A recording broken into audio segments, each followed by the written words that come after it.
And good afternoon, everybody. My name is Scott Allison, and this is Beyond 280. This is the show where typically we try to show a little empathy or teach people how to have a little empathy to all those creators out there that are creating content on Twitter. Behind those avatars, there's actually a human being, believe it or not. And basically, we're trying to get that empathy out there by interviewing these Twitter users. So that's on my Wednesday show today. And you, by the way, you can go and look at my previous videos and get an idea of what that part of the show is all about. Either way, my show is always 100% Twitter focused, or at least that's kind of my starting off point for a lot of things. Well, on my Monday show, we go a little to the right. And basically what I mean by that is we dive into some of the topics, if you will, on Twitter, and I give you my take on it from my worldview, which is, again, a little to the right. And that's what today is all about. So real quick housekeeping items first. Wanted to let everybody know again about the Creators Guild. If you are not a member of the Creators Guild and you are a content creator or want to become one, get on board, creatorsguild.app. This is a community of creators that are getting together and sharing ideas and thoughts and feedback about creating content. There you'll also find the Creator Toolkit, which is a great way to get started. If you haven't ever created content before, maybe you just need to be refreshed on some things. All of that is free, and we would love to have you there, and it is freaking awesome. Also, if you want to provide me with any feedback, then you can reach me at beyond280@gmail.com. That's beyond280 all spelled out at gmail.com. Or you can follow me on Twitter, beyond_280. I do follow everybody back. It's not my personal account. My personal account, I'm a little picky about who I follow, but I will follow everybody on Beyond280. So come and hang out with me there. So what are we going to talk about today? What is in the news? What could possibly be going on? I'm not sure that there's anything going on. Nailbender thinks something sounds kinky, but that's just Nailbender. He's just that kind of guy. So I'd like to actually talk a little bit about, so if you'll remember the Capitol riots, or the insurrection as it's been called by those on the left and in the media, Donald Trump had a rally that day in D.C. where he he said some stuff and apparently got some people riled up enough to storm the Capitol, right? Um, and people died, and there was some violence and stuff, and he basically said, we've got to stay on the street and get more active and more confrontational. That they've got to know that we mean business. We cannot go away. And boy, that certainly sounds like he's inciting violence, doesn't it? Man, that sounds like he really wants people to be violent. And you remember how immediately after all of this, they impeached him. They were trying to remove him from office, even though he was about to be removed from office just by law. And then they went through that whole rigmarole, and they basically. I can't do this anymore. I'm sorry. Yeah, Trump didn't say that. That was Maxine Waters just the other day. Yeah, so that's the way things go now. So Maxine Waters, the representative from the state of California, basically incited violence the other day. Well, at least according to the way the media and the left wants you to believe is inciting violence, right? Here's what she said. So let's actually back up a second. And what's actually going on in Minnesota right now, where she said these things, by the way. So you'll know that back on April 11th, there was a young man by the name of Daunte Wright. He was shot and killed by a police officer during an arrest warrant, or a traffic stop that turned into serving an arrest warrant. And by all accounts and by the video, this was a tragic accident. It's awful. I'm still struggling with how this woman thought she had a taser in her hand when she clearly had her pistol. So it's clearly this is just an awful situation for everybody involved. But you got to understand, this is Minnesota. This particular shooting actually happened not too far from where George Floyd was killed. By Derek Chauvin, or allegedly by Derek Chauvin. So that was on the 11th when Daunte Wright was shot. Well, the Derek Chauvin trial for the murder of George Floyd is going on right now. In fact, they just finished wrapping up closing arguments. And so not only is Minneapolis, not only are they on edge, the United States is kind of on edge about all this stuff. And yeah, it's not been comfortable. It's not been pretty. It's not been good. And so during all of this, there's been some riots in Minnesota. There's amazing footage of what's been going on in Minnesota. Businesses being looted and buildings being burned down again. And Alex is saying that his cohort Danny is right down the street from all this stuff practically. So in her neck of the woods, but all this is going on, and there's been nightly rioting in the streets, and in fact I saw an article where some police were victims of a drive-by. I think the police officers are okay, but they're the victims of a drive-by. In the middle of all this, Maxine Waters,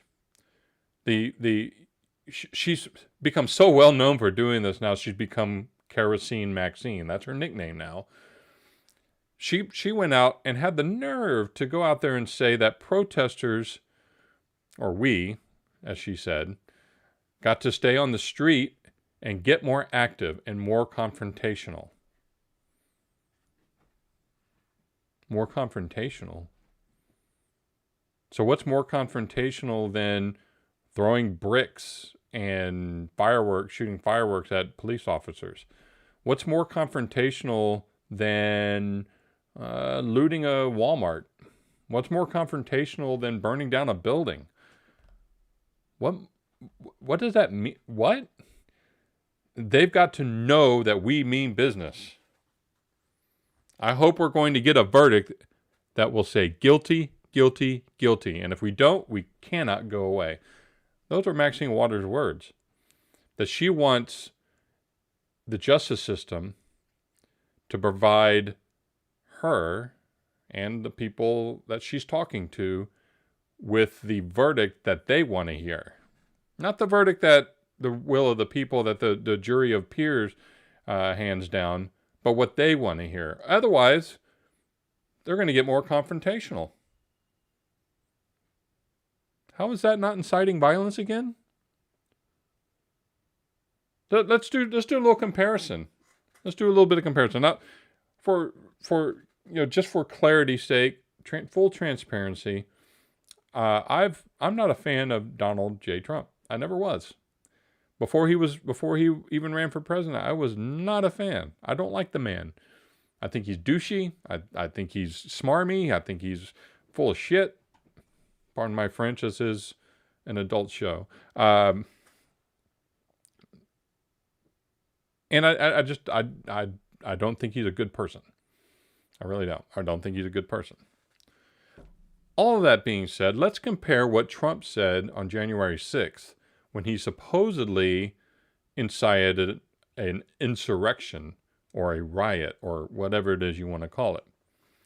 Now, let's go through some of these things, and I'll tell you my thoughts on each one of these things. Now, he said in this speech that supposedly he riled up people to go and loot and kill and maim and all that. We won this election, and we won it by a landslide. Okay. I don't see anything about incitement there. I don't see anything about violence. I just see somebody saying something really stupid because Trump did not win the election and did not win it in a landslide. He lost a close election. Fairly close. Then he goes on to say, we will stop the steal, which is like some sort of hashtag that started trending on Twitter at some point. And I'm not, again, what? Where's the violence? We will never give up. We will never concede. It doesn't happen. Okay? That's a little bit edgy, I guess. It's still not really violent. Not talking about committing violence. Not talking about an insurrection. Nothing in there that says go kill Mike Pence. Nothing in there that says go and kill AOC or attack Congress people. I don't see anything there. We are going to the Capitol, he said. Okay, lots of people go to the Capitol.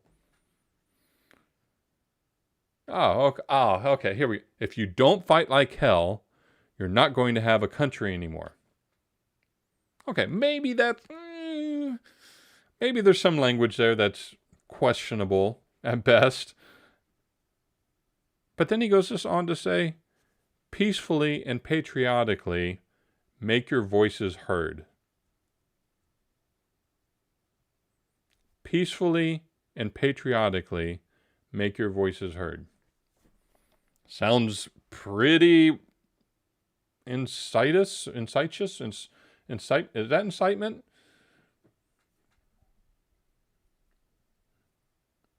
Now let's compare that to what Maxine Waters said, keeping in mind the context. At Trump's rally, there were a lot of people pissed off thinking that the election was stolen, right? Can anybody deny that? A bunch of pissed off people were at President Trump's rally thinking that the election was rigged, that it was stolen.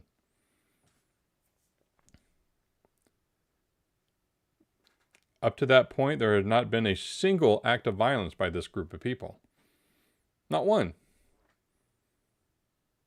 Nobody had been smashing in car windows or burning down businesses, pelting police officers with rocks, shooting fireworks at police officers, drive-by shootings at police officers.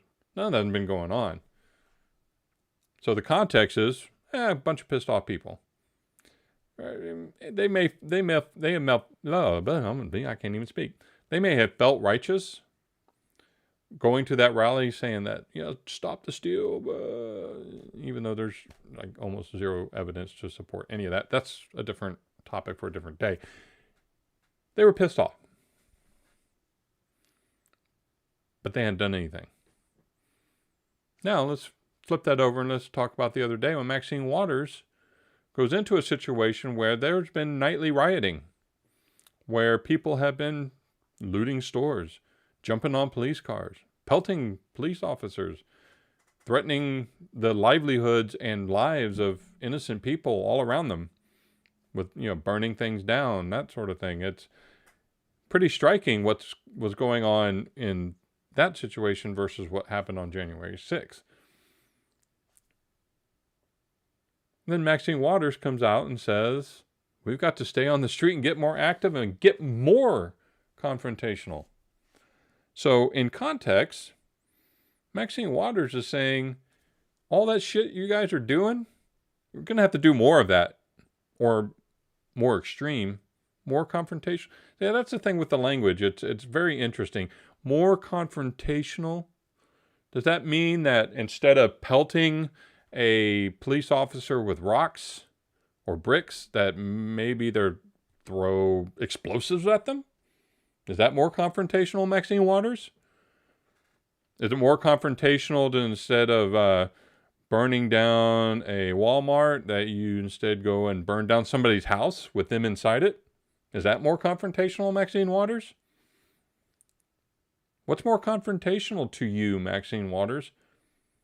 Instead of jumping on a police cruiser in the middle of the street and jumping up and down on it and smashing the windows, that you then drag the officer out and beat him to death? Is that more confrontational, Maxine Waters? Is that kind of what you're talking about? Is that kind of the level? Are we on the same, wavelength here on that? Is it? And here's the other thing about this. Where's Maxine Waters? Why is she in Minnesota? Why is she there?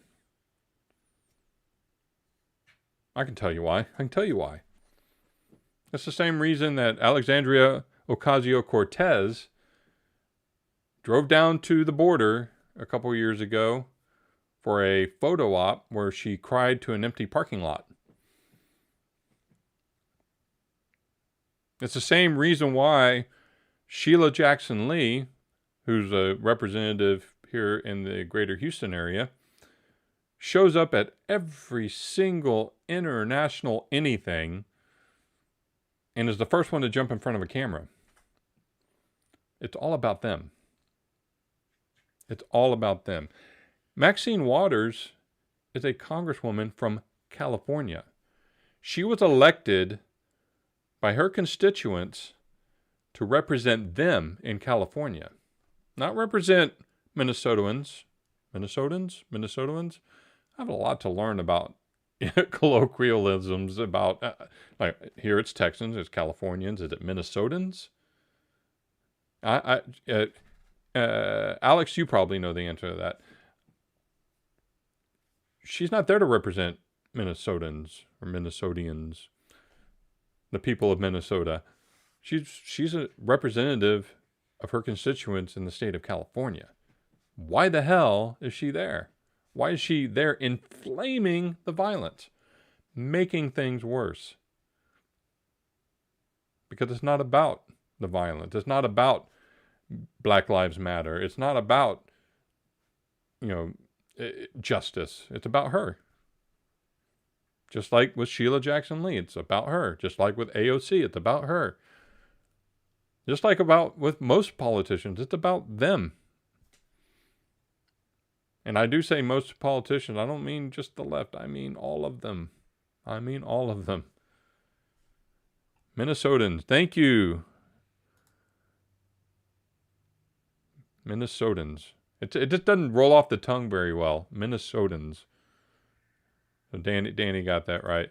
So Alex says, it's the same woman that said, if you see anyone from Trump's administration, you need to get in their face and fight them. That's right. Remember that a couple of years ago? And she just said Republicans, I think. I don't think she even said just Trump administration. I think she was just anybody on the right. She was saying, and look what happened. There's video of people minding their business, sitting in a restaurant, getting people in their face, spitting at them and screaming at them and threatening them in the middle of restaurants for no other reason than they have a differing political viewpoint. Thank you, Maxine Waters. So instead of just, yelling and spitting at people, now you want them to get more confrontational, more than burning down a police precinct or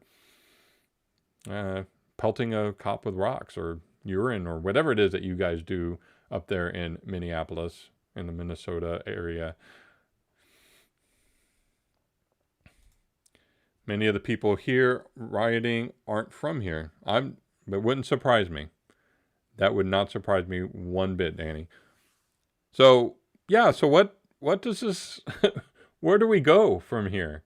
Where do we go from here? Well, you've got Kevin Brady and Green, the loopy head Green, calling to basically have Maxine Waters removed. Give me a break. That's never going to happen because guess what? I'm going to do it this way. On the right, you incite violence by saying, I don't know what, fight like hell when to a group of people that haven't fought like hell up to this point. That's inciting violence. But over here on the left, rioters are in the streets. And you're saying, do more. But that's not inciting violence. How awesome is that? Such a great game. Such a great game. I have to ask real quick, though, just a technical question to my viewers right now. Did my video just freeze? If it did, I think I might be losing my capture card. So if it does, I'm sorry. I'll swap it out in the heat of the moment. But going back to my original point, the hypocrisy here is just amazing. Is it now just all of a sudden it's in vogue to incite riots? Because all of last year, almost all of last year, the left was propping up the rioters, not the protesters. Let me tell you something about protesters. I live in the great state of Texas, and I live in a wonderful, wonderful community of Houston, a very diverse community, very diverse people, all different ethnicities, all different walks of life. And there was a protest here for George Floyd. And outside of a little bit of wrong-headed rhetoric from some of the speeches, and there was only a little bit of that, it was a peaceful gathering. It was a show of support for, against police brutality, against wrongful death of, young black men by the hands of police. I'm 1,000% against wrongful deaths of unarmed black people, of anybody, any kind of wrongful. I'm against death in general, to be quite honest. Right? I don't want to see anybody die. But our great city came together and held a protest. There was no fighting in the streets. There was no cop cars being trampled. There was no, buildings being burnt and businesses being looted. You got to remember, George Floyd was from here. So it was a big deal. This was kind of a big deal. And it was an amazing show of our American, our God-given right to speak out and to protest, to use our First Amendment rights, to peacefully assemble as well. That's not what happened last year with the BLM riots, with the Antifa riots. That's not protesting. That is rioting. Yet the media consistently and 1,000% gets behind the rioters and calls them protesters. There's quite a big difference. It's very striking. And so the left comes out, and what do? They set up funds to bail out rioters. Not protesters, rioters. You're not going to go to jail if you're a protester. Let's put it that way. If you're in jail, there's a reason why you're in jail. And it's not because you were, holding a sign saying, Black Lives Matter. It's probably because you were holding a sign that said Black Lives Matter and then you smacked somebody over the head with it.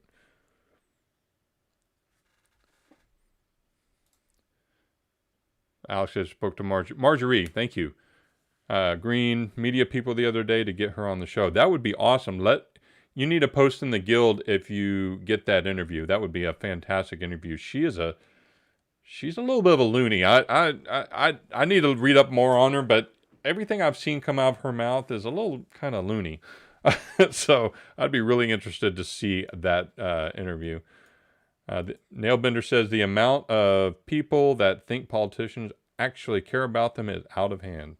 At no point has a politician ever cared about anyone but themselves. I would agree with that in general, Nailbender, but not 1,000%. There are some good ones.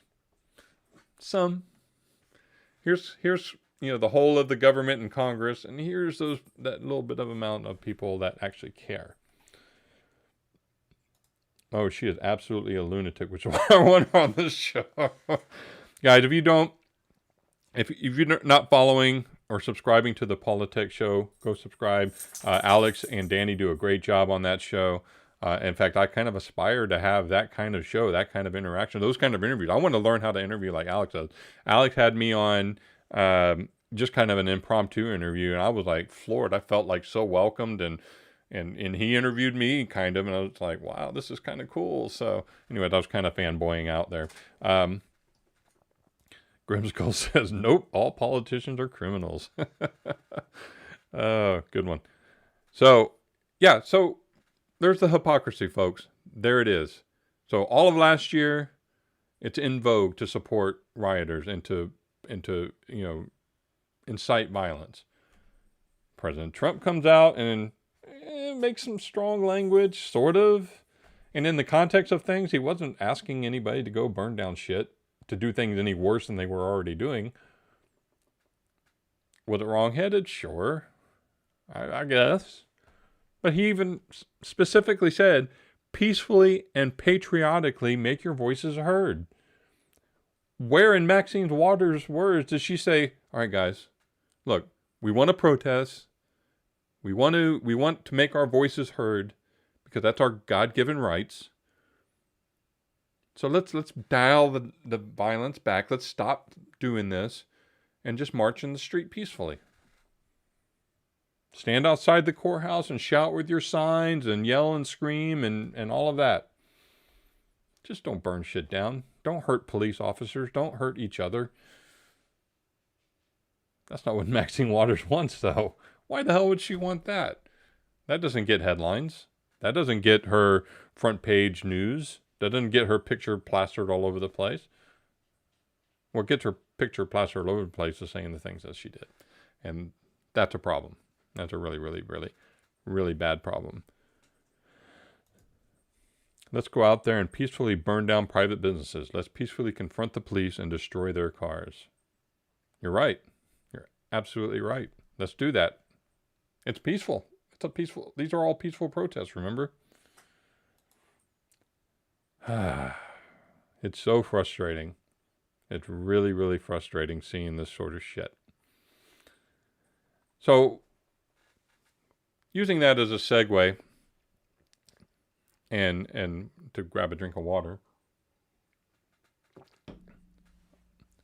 I think Maxine Waters is really just and I've talked about this before, I really think she's more of a symptom of a larger root cause, a larger cancer, if you will. And it's not necessarily the government. The government is a problem. Remember, I am a little to the right, so the government is a problem. But I think she's just one symptom of a much larger problem. One of the other symptoms of a much larger problem is gun violence, and specifically the concept of mass shootings. Now, I say that,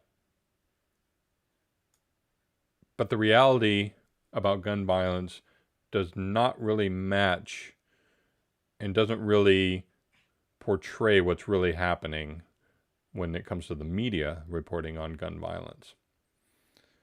And what I mean by that is, well, let's look at it this way, just statistically. Let's just look at some statistics.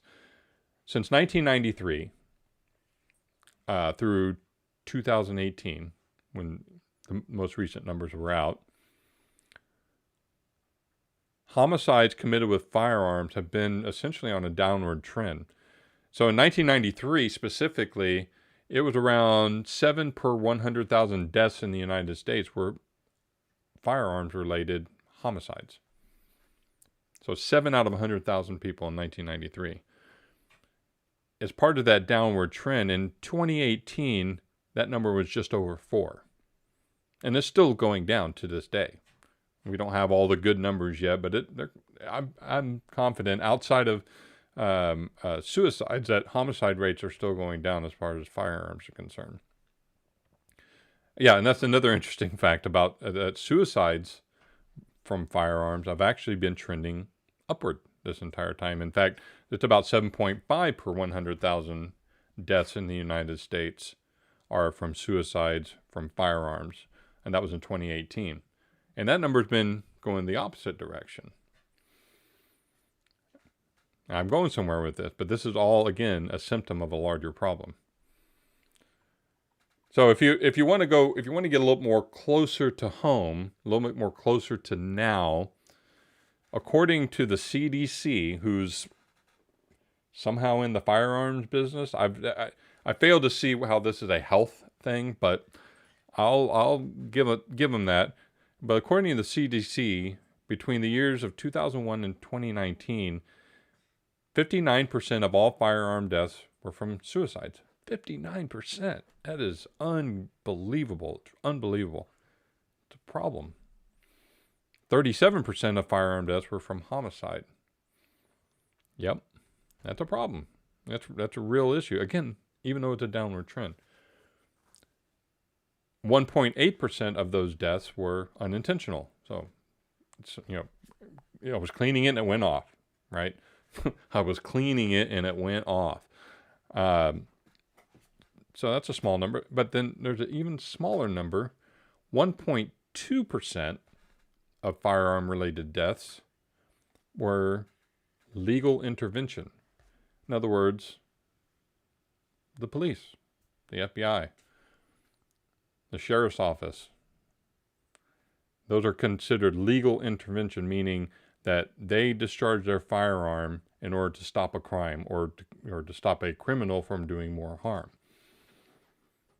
Now, what I couldn't find on the CDC, imagine this, I could not find the details on what that number looks like for police officers who shot and killed somebody that was unarmed and may not have been a threat of any kind. That's a topic for a different day. But the point I'm trying to make with all of this is that gun violence is trending downward. The media reporting of it is trending upward.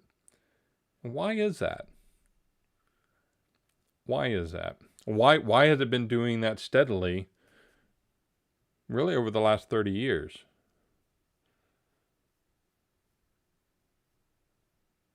Got any thoughts? Okay, well, I've got a thought. And I'm going to tell you what that thought is.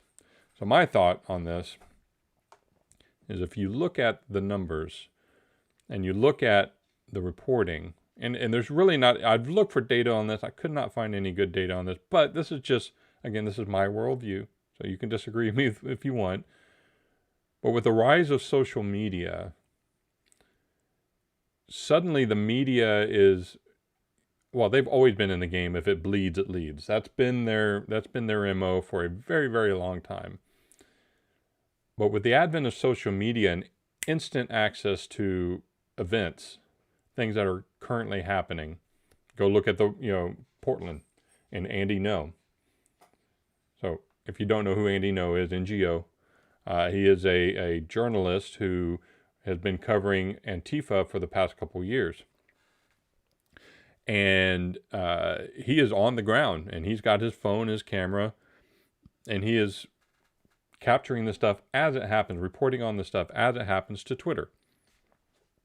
And yeah, well, the media can't have that. James O'Keefe, love him or hate him, he's out there doing the citizen journalist thing. and he's getting lots of clicks and getting, a lot of, notoriety, if you will. The media has taken notice of this. So the negative reporting in this country has skyrocketed as a result, because if it bleeds, it leads. And it's never been more true now, because the competition has been ramped up. Thank you, social media. Social media now gives you instant access to bloodshed, gives you instant access to a plane crash, gives you instant access to a mass shooting. Never in our history have we had this kind of information at our fingertips.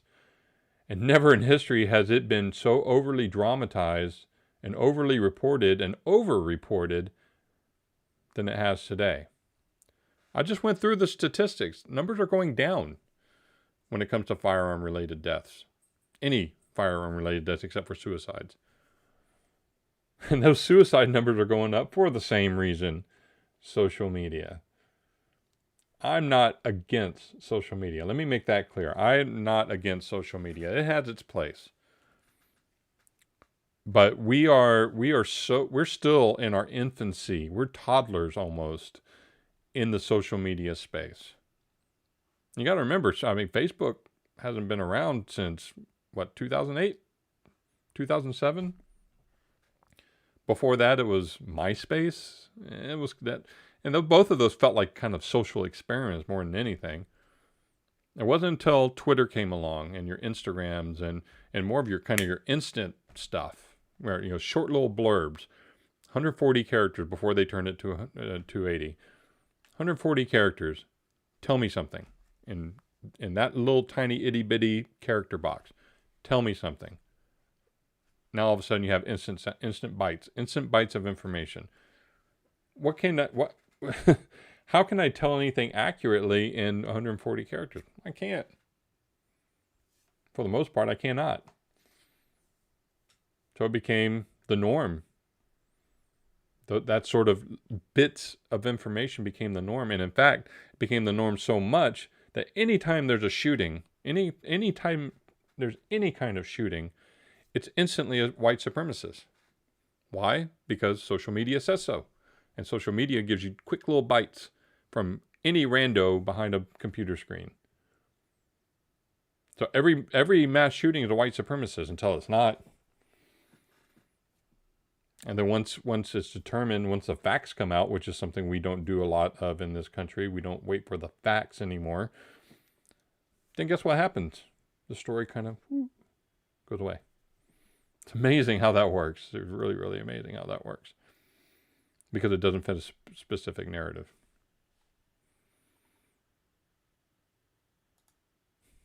Alex says he's a master of being shocking and offensive in 140 characters. Alex, I've said this before and I'll say it again. You cannot be offensive. It's not possible for you to offend anybody. Not possible for me to offend anybody. It's not even possible for Maxine Waters to offend anybody. You have to choose that for your own. You have to choose that on your own. You have to decide, even if it's just a blink of an instant, to be offended. A lot of times it's a subconscious decision. But when we learn to turn ourselves inward and see that for what it is, then we can stop taking offense. Stop being mad all the time, right? Somebody says something I don't disagree with. Instead of flying off the handle, go, he's wrong, but okay. What a world that would be. What kind of world would that be where nobody takes offense anymore? Would we all just get along? I don't know. That's an interesting thought. Definitely an interesting thought. So my thoughts on all this is that social media is the root of a lot of our woes. It's the cancer. Maybe cancer isn't the right word. Cancer is such a negative word, because fuck cancer, right? But what's up, cuz? So Mike Wilson says there will always be snowflakes. Hey, everybody, I'd like you to meet my cousin, Mike Wilson.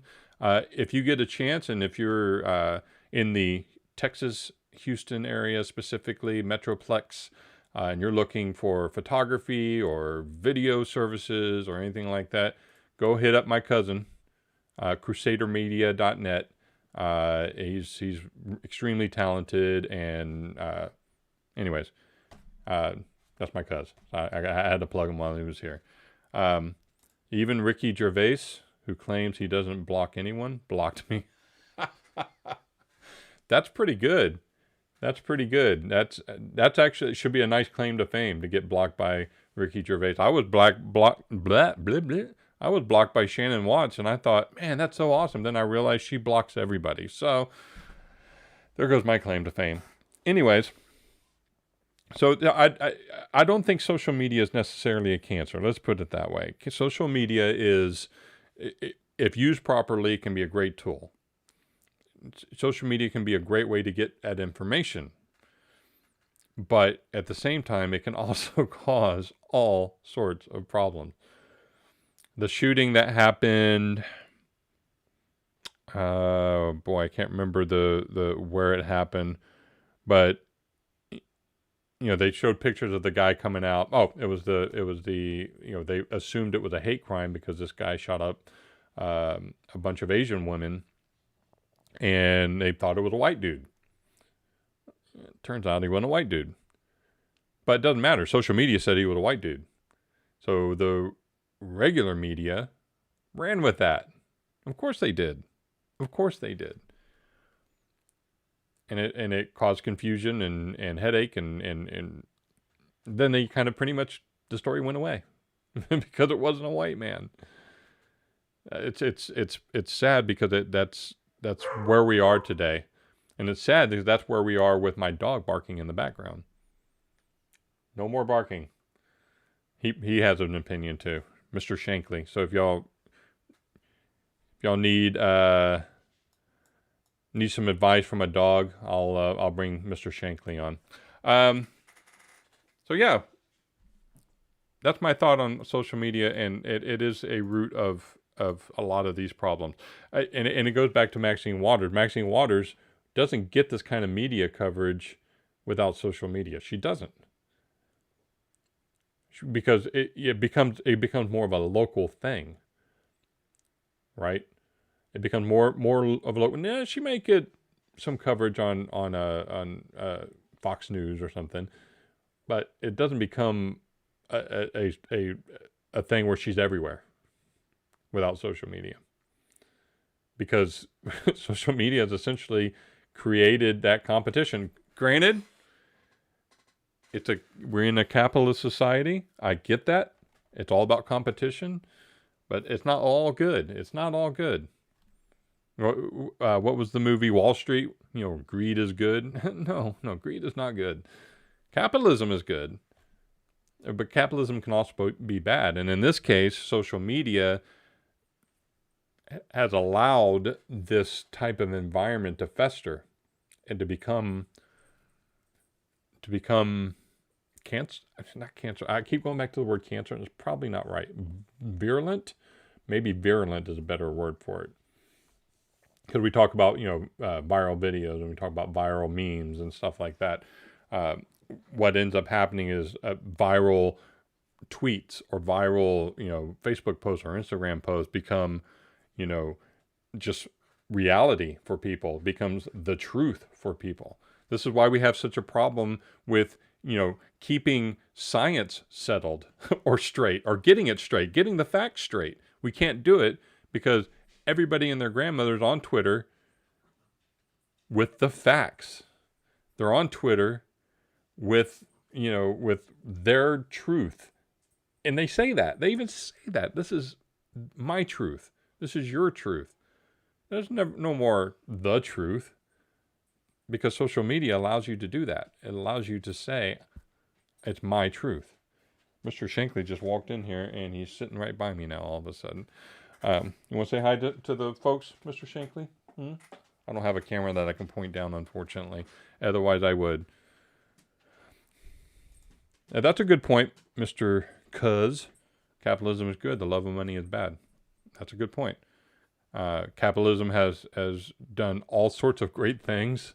It has lifted more people out of poverty than any other system ever in the history of mankind.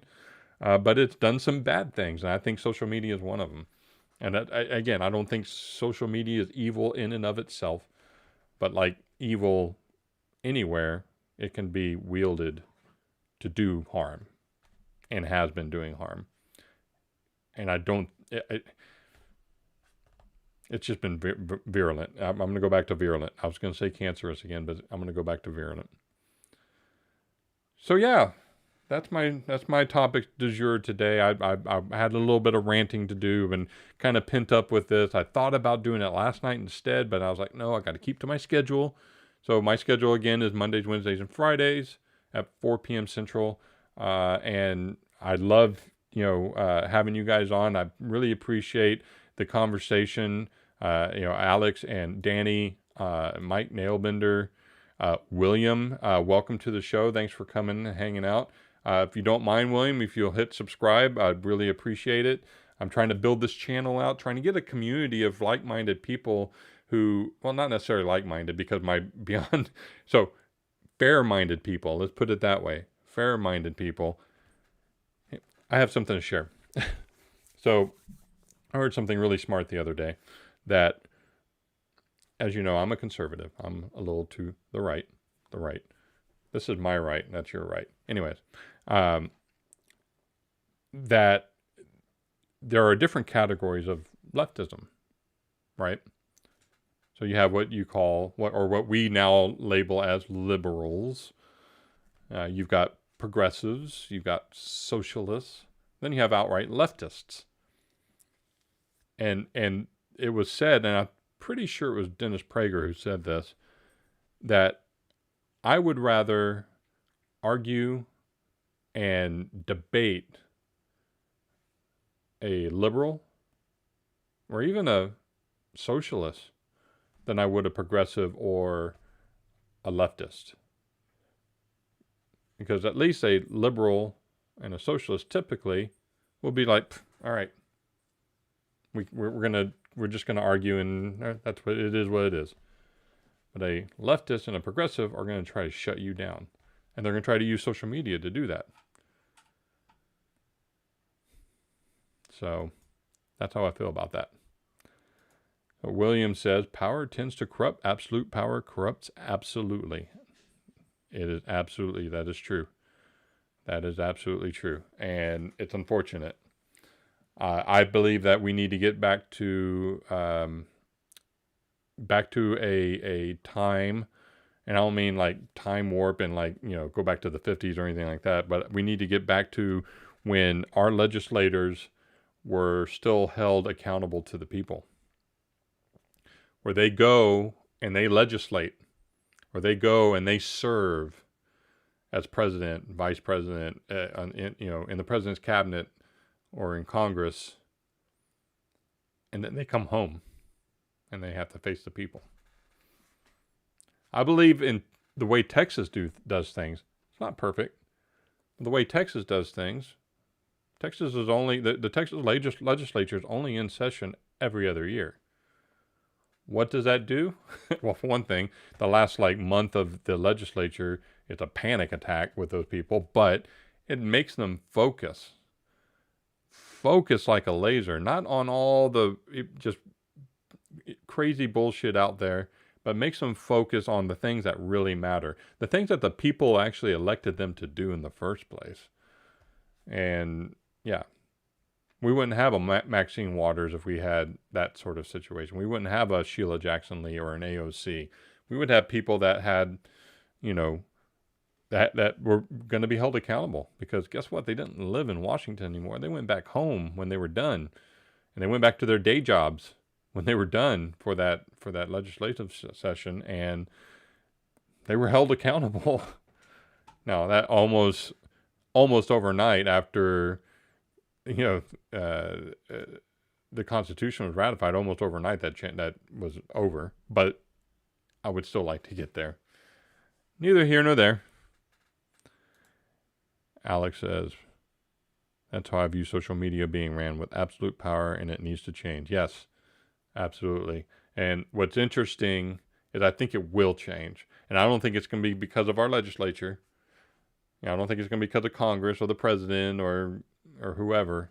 I think it's just going to be a fundamental culture shift in this country. I think, and here's why I believe that. I have 3 boys.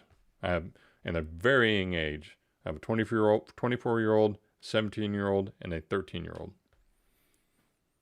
Between the three of them, there are 2 social media accounts. If you count YouTube as social media, okay. Maybe there's 4 or 5 social media accounts. There are people that are, in their 30s and 40s that have all the social media accounts. So I'm looking at just this little microcosm of my family, my boys, and they don't really care about social media. It's not on their brain. Now, what they want to do is watch YouTube videos and play video games, and that's another story. But they're not on social media, and they have no interest in it. My youngest wants to go out and hang out with his friends. He doesn't want to, Instagram or TikTok or whatever. He wants to go hang out with them. That gives me hope. That gives me a lot of hope for our future. I think there will be a culture shift in this country, and it will gravitate towards less reliance on the virtual and more on face-to-face interaction. So that's what I got to say about that. Hey guys, thank you so much for coming and hanging out. I really appreciate it. Again, if you love the content and you feel so inclined, you can always buy me a coffee, buymeacoffee.com/beyond280. And again, you can also reach me at the Creators Guild. So the Creators Guild app, Grim, who's in here, created this cool little animation for the guild. And come and join a whole slew of different types of creators. We got people out there creating podcasts and live streams and videos and you name it. It's out there. And the community is fantastic. We're doing graphics. We're doing, we're critiquing each other. We're doing the 7-day challenge as part of the Creator Toolkit. And the coolest part about all of that, it's free. You're not obliged to pay for anything. There's some things you can pay for. Like the Impartial Geek, David Foster, he's going to be putting out some merchandise, but that's really kind of just to show off the brand, right? And, give him a little bit of kickback. He's also going to be doing memberships for, if you want to do like some one-on-one coaching with content creation, that sort of thing.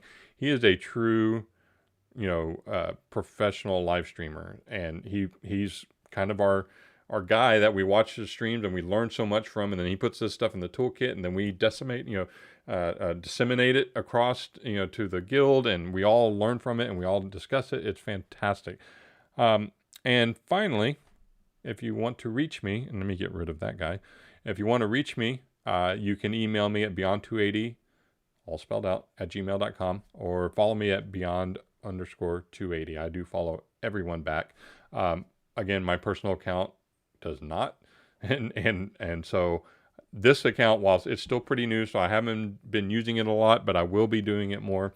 And don't forget, on Wednesdays is when I interview Twitter users, specifically to get at their humanity, to learn about who they are as human beings, and maybe show that troll that maybe you shouldn't threaten them with harsh language. Maybe you shouldn't, call their mother names and that sort of thing. These are human beings that have feelings and loves and hates and passions and all of that. And, they deserve our respect, even if we disagree with them.